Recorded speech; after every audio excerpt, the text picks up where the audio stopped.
Live from Gil Silva Family Studio in Salinas, California, the salad bowl of the world. Welcome to the podcast designed to inspire, the only one built with ganas. You're gonna work harder than you ever worked before. And the only thing I ask from you is ganas, desire, haircut. If you don't have the ganas, I will give it to you because I'm an expert. From the founders of Gil Basketball Academy that empowers youth to play hard, work hard, study hard, and overcome obstacles. People can't do something themselves. They want to tell you you can't do it. You want something, go get it. Period. Real interviews with real people about real life. You, me, or nobody is gonna hit as hard as life. But it ain't about how hard you hit. It's about how hard you can get hit and keep moving forward. How much you can take and keep moving forward. That's how winning is done. And now it's time for Ganas, leading from the heart. This episode was sponsored by Plaza Properties. Plaza Properties and Dan O'Brien have managed apartments in Salinas since the 1980s.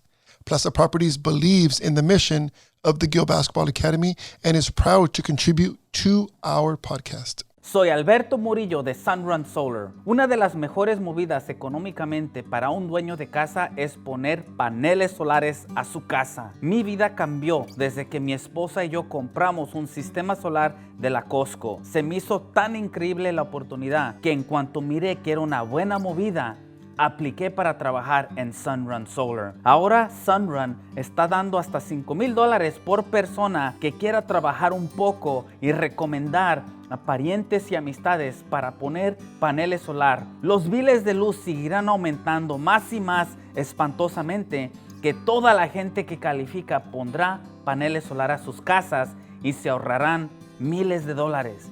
Para poder ahorrar miles o poder ganar hasta $5,000, háblenme ahora mismo.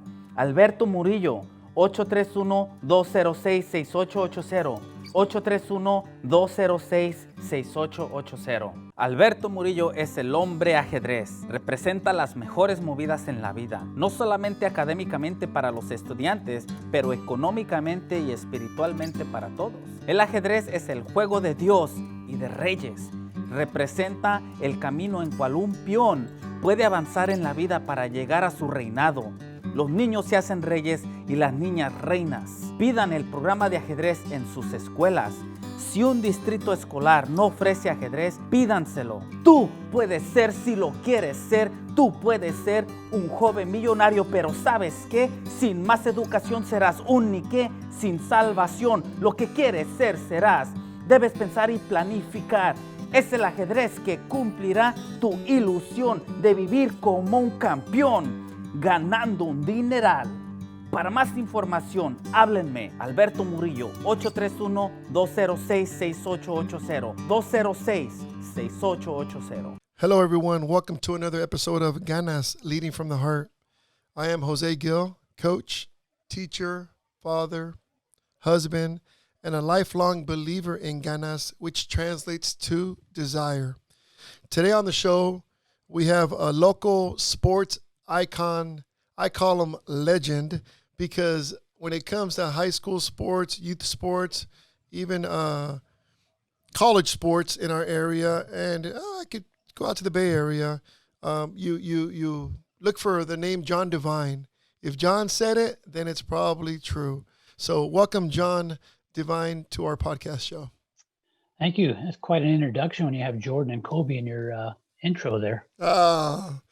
There's a long story there behind that, but we'll probably get to it. John, can you please tell us a little bit about yourself, your upbringing, family, education?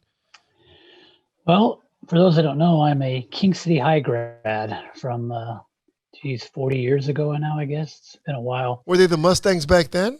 They were still the Mustangs back then. There was no Greenfield or Solid high schools. So we got all the Greenfield kids that would end up at King City High. And it's where my dad pretty much was born and raised, and decided to settle in there.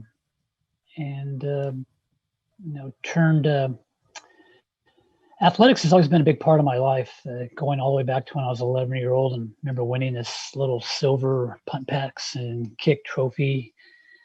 But track was really what I really enjoyed the most. I felt I could control what I did, because once you stepped in that lane, there was nobody but you. You couldn't blame it on anybody if you didn't do well, and it materialized, to some success, and clearly some motivation. Taught me character and discipline, which I feel like I've taken into my life, and actually have turned it in sports into a career. Did you when you were growing up in King City, did you write for the school newspaper? I did. The yearbook. How did that? Yeah. How did writing and? Well, my junior year, I went to work for the school newspaper, and you could cover the King City sports, and I remember thinking to myself, wow, this is easy. I had a game. Stats and numbers came to me naturally. My mom was kind of a writer. She used to write a lot of poems, so maybe I inherited some of her talent.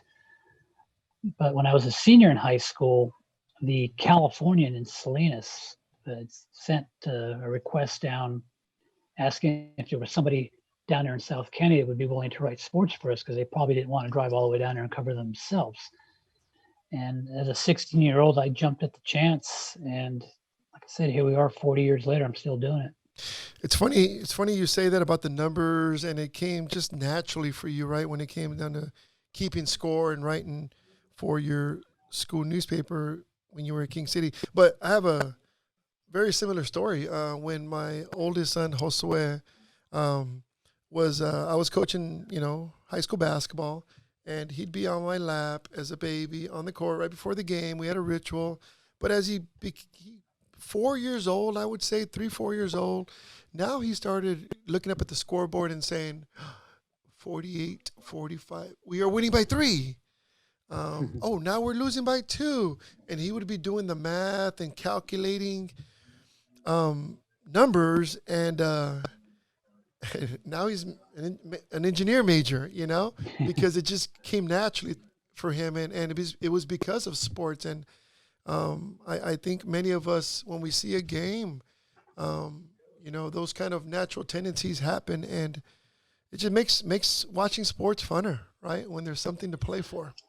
Oh, no question. And again, sports for me, it was everything. I mean, I don't know, Jose, if I graduate high school without sports. And again, when you have some success, that helps. But you want to be eligible. You want to go after and make that honor roll. You want to do something, when you're having that success. And I've always said this, that I think sports is an extension of a classroom. And a lot of people agree, some don't. But, for 3 months out of the year, depending on what sport you're participating in, that's like a class every day. And for me, it was my funnest class. So you're a local guru, and I use the word icon when it comes to sports information, with 12.3 thousand followers on Twitter. Did you see this technology fame coming? No.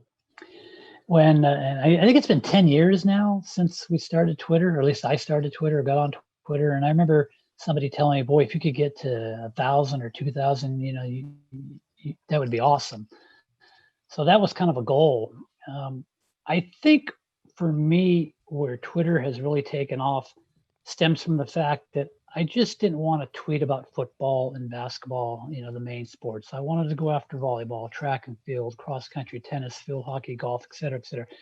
I wanted to get as many kids' names as I can on Twitter, because that's really what kids do now. They follow Twitter, they retweet, they favor, whatnot. And I wanted kids to know that I cared about every sport. And maybe because I'm someone who competed in track and field, which some people would consider the lesser sports, you always felt like you were fighting for that extra piece of ink in the paper when you were younger. And if everybody's treated like an equal, I just think it makes everybody feel a little bit better. And when it comes to that all-inclusive sports, I think you do a phenomenal job when it comes to that, because you're right. As an athletic director for a local high school, I also have that on the back of my mind that we know football and basketball, soccer at our school, for example, are going to get a lot of the glory, a lot of the fame, a lot of the questions asked. How is our soccer team doing? How's basketball? But to me, it's like, okay, we're competing in other sports as well, and some athletes have to deal with the reality of they play football and then they go to a sport like golf and this less stress because there's no cameras, there's no people there after them score what's going on, are you winning or losing. So that's crucial nowadays because we have to give them all some love, and I think you do a good job of that. You know what's key about that too is, I can't cover 22 high schools by myself. And some people think, how are you there? How are you there? I'm not, obviously. What helps is, people like you, Jose, as an athletic director. There's a few others out there that have been really good at this. They're submitting the results for me. Hey, John, do you want this golf? Yeah, I want it, or do you want this tennis match? And when you get those results, you get that participation from whether it be an athletic director or the coach himself. It clearly makes my job easier and makes kids happy. So this is a question that I think myself and many of us want to know. How do you archive your information? Because I remember, I'll give you a story last year or the year before, 2 years ago, when I was bound to win 300 games. Like, I didn't know that, but you did. And so it just feels cool knowing that you can come back and give us, records or archives of sports and things that happened years ago. How do you do that? That's a special skill. You're going to laugh when I tell you this. And I do have some archives, but I don't have everybody's, obviously. But I'm smart enough to realize that when someone is continuing to win 17 to 20 games a year, and let's see, well, he's been in coaching now for 10, 15 years, those numbers are starting to pile up. So I may say, hey, Jose, are you getting close to 300 wins? And you'll say, oh, my God, I am, I remember Darren Jackson at North Salinas. I started doing the numbers. I said, this guy's going to be getting close to 400 wins. He was at 396 or something like that. So a lot of it is almost memory of just realizing that this coach has been around for a while. He's had success. Sure, I've got your records, but I'm not sitting there adding them all up every time. I'm just kind of thinking in my head, and maybe it goes back to the math situation. Mm-hmm. If you just crunch the numbers, it's pretty obvious how close you're getting. And now we're getting closer to 400 wins for you, aren't we? Yes. and you know what's been the most difficult part about sports writing, the job, I guess, and what's been the most gratifying? I'd say the most difficult part is trying to please everybody. You can't, yet I try. And again, we're talking, if you count even some of the smaller high schools in just Monterey County, we're talking 22, 23 high schools, and everybody wants a little piece of the pie. And a lot of it's cooperation from coaches. Now, there are some coaches, if they don't get a win or their team didn't play well, they just don't want to report it. And my feeling on that is, and I'll tell a coach, listen, coach, I know it was a terrible game, but somebody on that team had to do something to, whether you get a tweet out or you get to put in print, just give me somebody, give these kids some, something to look forward to the next day. And that's probably the most difficult, because what will happen, and again, I'm just throwing this out there, but Alisal and Alvarez play basketball, and Alisal wins a nail biter by a point. And you've submitted all your results, but maybe the opponent did not. So all night I'm sitting there dealing with, all you care about is Alisal. You don't care about Alvarez anymore, and that's the thing where you got to try to explain to people, I don't have the results. I'm not in 20 places at one time. As far as gratification, I've said this from day one when I got into this profession, is the only goal I've ever had was to try and create memories for kids, because my mom made a scrapbook for me when I competed in track that I still have 4 years worth. And I know kids really don't look at papers anymore, but they clearly look at Twitter and some other things. And if you can create a memory for that kid where he comes back to 15, 20 years later and says, hey, I remember when you wrote about me, then I've done my job. And how do you do it to balance the work and family? Because I know it must take a toll on your family, and hopefully it's not a sensitive subject to talk about. But I met your wife, and she seems really supportive, and I met your kids, and you got an amazing family. But I just know sometimes when there's a late game, and I got to report my scores, and I'm gonna text the stats to John Devine. Sometimes it's 10 o'clock, 10:30, and sometimes you're reminding us, hey, come on, I haven't got anything yet from us regulars, and so how do you, the deadlines and Well, at what time do you hey, shut Tavi, off? What time do you shut off? I don't. I mean, and it's funny you mention that because I'm currently actually furloughed from the company I work for, which has been very frustrating because I know sports is kind of shut down a little bit, but as you know, there are a lot of local sports stories still out there, even some coming this week in terms of some breaking stuff. Hopefully that'll change here soon. But in terms of your question, it's having an understanding wife for starters. And we dated a long time before we got married. So she knew what she was getting into when she Yes. married me. And I've been fortunate that I've got some family close by that if when the kids were smaller, if I needed them to, be watched, my mother-in-law was right there every time. And, that to me is you can talk about saving money, by not having to take them to a daycare center, but, having family take care of your kids is priceless. Yes. But you're right. I mean, there are days where I could be tweeting as early as 7 in the morning and wrapping it up at 1:30 in the morning, particularly on football season. And sometimes it's 7 days a week. Is there anything that frustrates you, drives you crazy? You don't have to give us specific names of coaches, but is there you have certain pet peeves when it comes to this? Like, now you want me to say something, right? But there must You be some know, frustrating part about this. well, I think the only frustrating part sometimes is when a coach doesn't submit his results and I won't get back to you or something like that. And I understand. I mean, there's a lot of young coaches out there right now, and sometimes I think they think it's on them that they did a bad job if they didn't win the game, and I think they got to put that aside for a minute and realize, hey, listen, we're like me, like you, we're doing this for the kids. I mean, if you're a coach, you're not getting paid a lot of money. I mean, I know one coach told me he figured he was probably making 25 cents an hour for the amount of hours he puts in. Mm-hmm. So if we're doing this for the kids, let's remind ourselves about that when things don't go so well. Got it. Proudest moment as a journalist, Oh boy. and it doesn't have to. It doesn't have to be local high school. Boy, I got a lot of them. I mean, I mean, again, I could point out some of the awards. I could point out some of the special events. I know you and I attended an NBA Finals together a few years back when the Warriors took on your Cavaliers.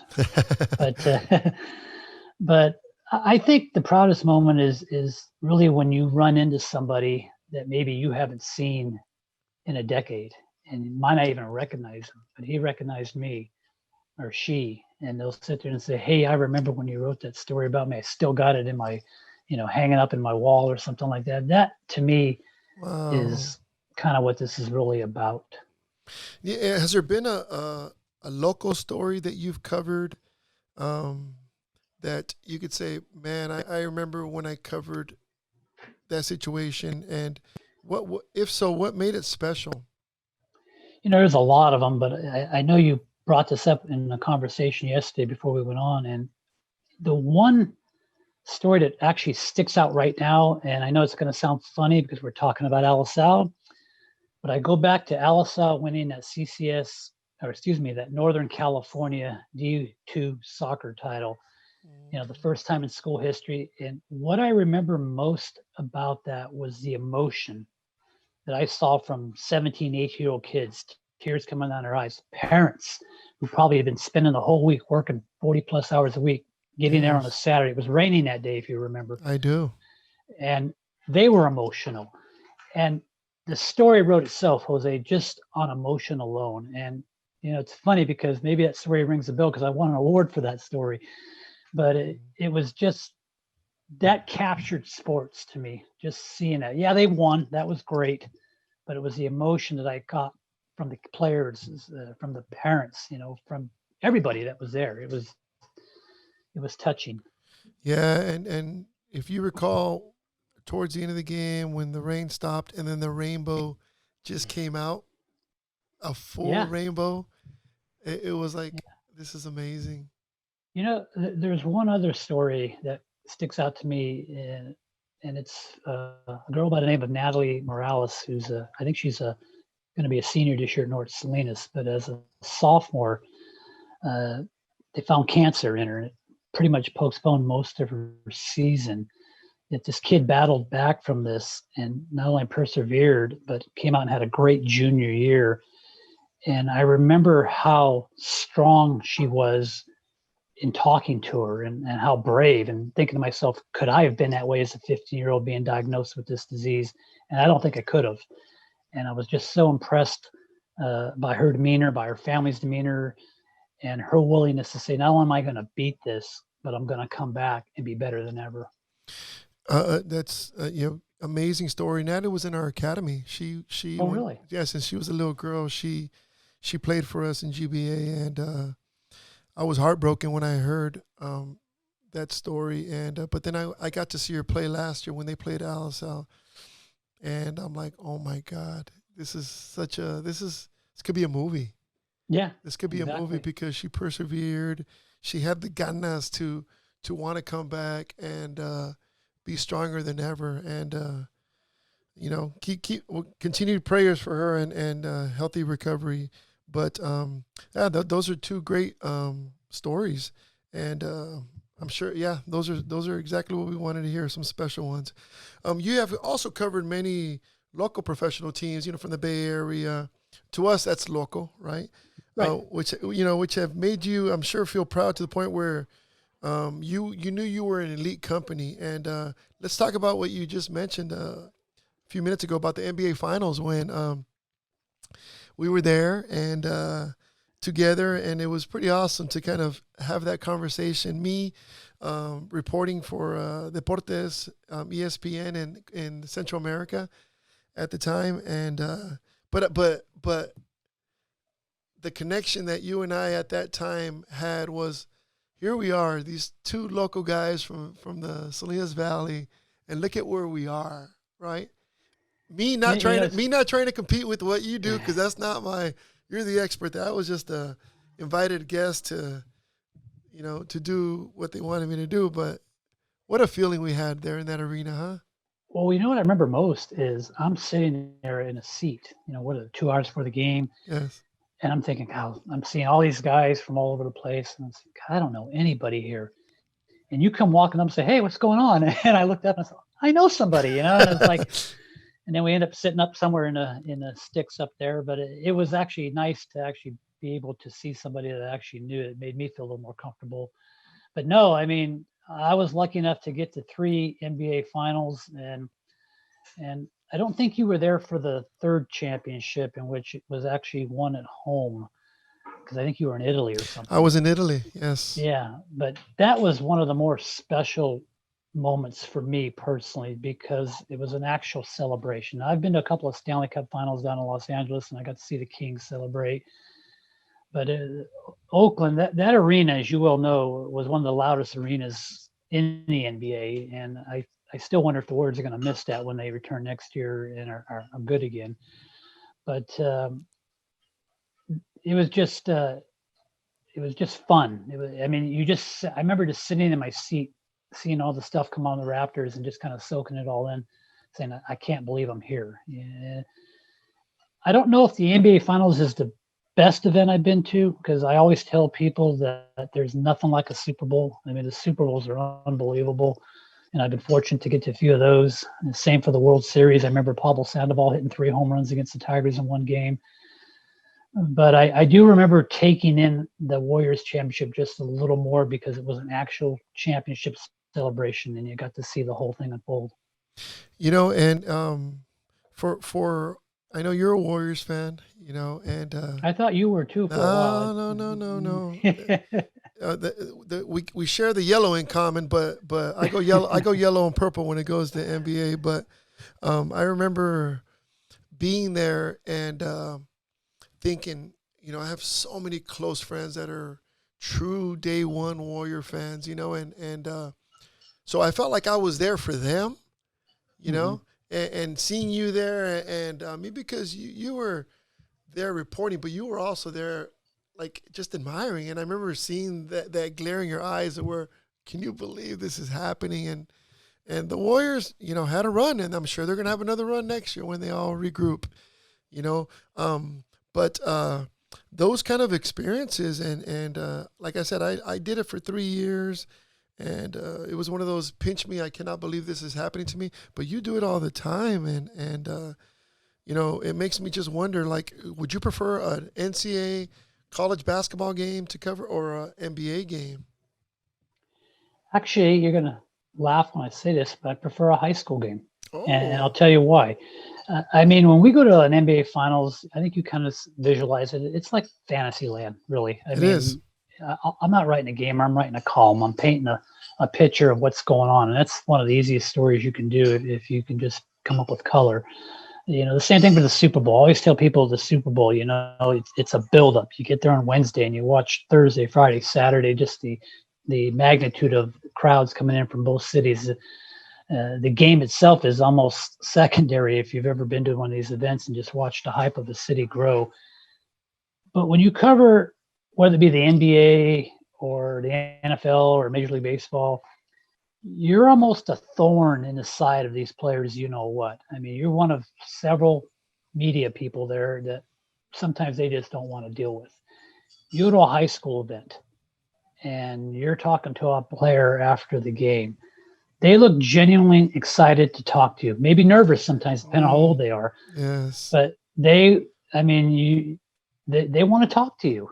They're actually happy that you're talking to them, and you're writing a story for a kid that hopefully he'll remember 10 years down the road. So, I've been asked that question before. Would you have rather, been a beat writer for a professional team? And I've always said no.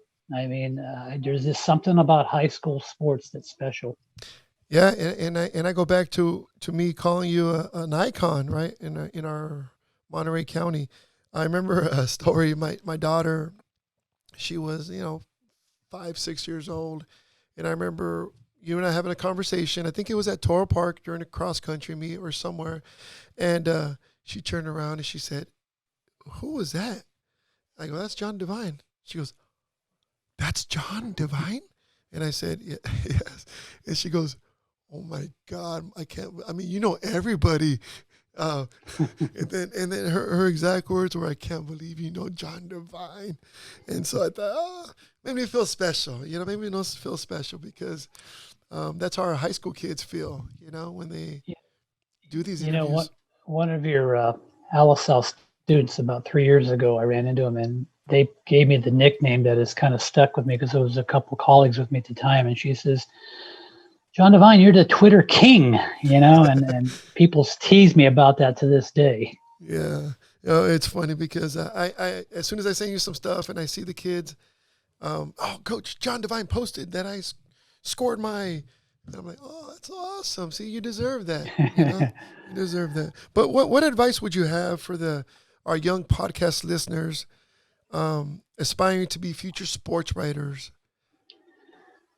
Well, don't. I mean, in terms, if you want to be a sports writer, I mean, newspapers are falling upon hard times right now. I mean, Yes. that's been going on for a while. They're like dinosaurs, really, is what they are. So if you like to write, I would certainly encourage to keep doing it because writing is a craft. You have to be creative in your writing.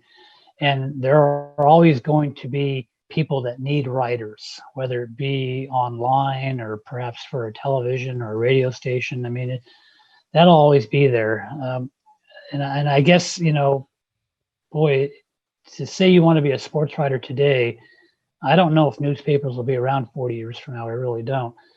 But if you like writing, get involved. If your school has a paper or a yearbook, get involved with that, start at that level, you see if you really like what you're doing because it is demanding. I mean, the hours are all over the place, as you mentioned earlier, in terms of it's sports related. I mean, you could be covering events, a cross country meet at 10 a.m. on a Saturday morning and being out at a Hartnell football game at 6 p.m. that night. I mean, that's just the life of a sports person. But there are avenues to continue to write. It doesn't necessarily have to be for a paper. Now, my hope is that papers will continue to excel online if it's not in print. Yeah. But we don't know that right now. But we do know that there will always be a need for writers in some capacity. Yeah, you know, but journalists, broadcasting, that's all, you know, you have to have that special skill that you have of knowing the sport, right? And knowing how to twist it and prepare a question at the right time, you know? And I think there's two things there. A, you do have to have some creativity. I mean, sure, you can write a generic story. And, you know, one of the things I always told my bosses when I was younger is I don't want to write that story that says, you know, Alice Al beat Salinas 50-40. I mean, that's the AP style. I feel like if anybody really cares, they already know that. What I want to do is I want to tell a story on how Alice Al won that game.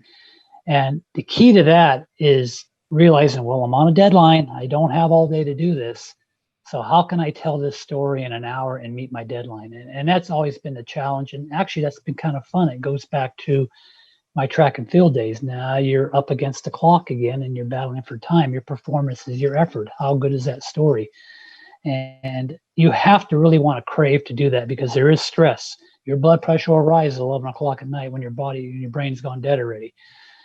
But that's kind of the fun of the game, sort of say. yes, you know, and for the audio listeners out there, we also do a video broadcast of our podcast. And before we got on the show, you noticed the two basketballs to my sides and autograph basketballs, and you started talking about autographs and the very interesting conversation we had about that. And can you share with our listeners what we talked about?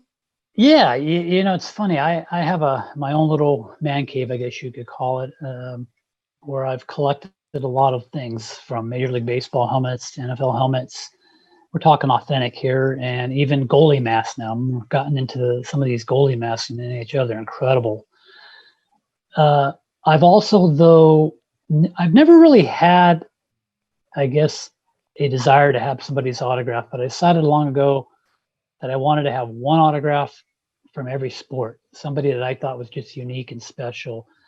And I think I told you in football, it's a football Joe Montana autograph. For hockey, it's Wayne Gretzky on a puck. For baseball, it's Willie Mays on a bat. And for basketball, I wanted that Jordan ball you have right there, but I was kind of outpriced. So what I did instead, and I think it's really unique, is if you've ever seen Shaquille O'Neal's shoe size, Isn't it a 24, I believe, or 20 something? It looks like it's the size of your table there. I mean, and so I got one of his shoes while he was with the Lakers autographed. And it costs a little bit of money, but it's just a conversation piece when you sit there and people look at this shoe and say, there's no way a human being has a shoe that big. That's funny. You know, and I knew you'd always come around to become a Laker fan now that you're collecting their memorabilia, but it was sooner or later. But, you know, this has been an amazing podcast. We can go on for days and talk. You know, you and I just carry on the conversation as two friends would, you know, without no hesitation. But we're gonna wrap it up with our last segment. We call this the carne asada segment, John, in which we're having a barbecue, backyard, just a nice conversation, and we're talking sports or just anything in general. So they're kind of rapid fire questions I'm going to throw at you, and you just give me an answer that you come straight to your or straight from your heart. Okay. Okay. Twitter or Instagram? Twitter. That's a John Devine answer. Favorite hobby during quarantine? Exercise. I mean, I'm taking my kid out now. We're doing speed work once a week. Good. Is he still running track at Monterey High? Yeah, he had a good year for how short it was. He was undefeated in the hurdles, and then obviously things got shut down. But there's promise there, and hopefully he'll be back next spring. There we go. What's your favorite NFL football team and why? Well, it's still the 49ers because that's who my dad raised me on. And I like to tell people that I grew up in the lean years in the 70s when they were horrific. So I'm not one of these bandwagon ones that jumped on. I did get it up. You know, one thing I didn't tell you, Jose, is when I worked for the California Salinas, I used to get photography passes. So I used to get on the field, and I went to 120 49er games between the mid 80s and the late 90s. Wow. And I was there for the Montana and Steve Young era. And someday, if I ever come back on, I'll show you some of these photos that I've got that to me are priceless. And you're going to love this. My record at Candlestick Park was 101-20 watching the 49ers play. That's how good they were. Jesus. Nothing finer than a 49er. I'll concur with you there. Next one. What's your motto you live by? Wow. Oh, boy. I guess it depends. I mean, I'm very vocal about trying to keep yourself fit as we get older. I mean, I'm a firm believer that just because you get older doesn't mean you can't continue to do some of the things you've done in the past. True. Which is why I'm out there running with my son, who's 35 years younger than me. But keeping fit. I don't drink. I don't smoke. And just being honest. I even tell my kids now, listen, if you get in trouble, just tell me, because if you lie to me, it's going to be an issue. But if you're honest with me, we'll find a way to work it out. Got it. And here's our final one. You got to really think about this one. Who's a better artist, Drake or Lil Sham? Little Sham, come on! Did I even bring that up? Oh man, it's been fun having you, John. Thank you for all that you do for our community. I appreciate it. Thanks for having me on. Yeah, no, it's been fun, and we definitely got to do this again, and we can go on with many more stories, and we'll have you on again on our show. But thank you for being on. Appreciate you spending the time with us, and let's continue to hopefully cross our fingers that we're going to have some high school sports this coming year. I think we will. We're going to have to be patient. I mean, I wish we didn't put everything on hold for 5 months. I wish we maybe had tried to evaluate things 5 weeks later instead of 5 months later. But at some point, we will see kids back in sports. Yes. And that's our show today. We'd like to thank John Devine for being a special guest on our podcast. From our GBA family to yours, continue to lead with ganas. Thank you for listening to Ganas, Leading from the Heart. If you found this podcast episode interesting, please make sure to share with your family and friends. We have a valuable collection of episodes with inspiring guests. We'd appreciate if you subscribe to our show, Ganas, Leading from the Heart. Gave me a boost to the top, now unfair that we're running from the cops. Now this is America.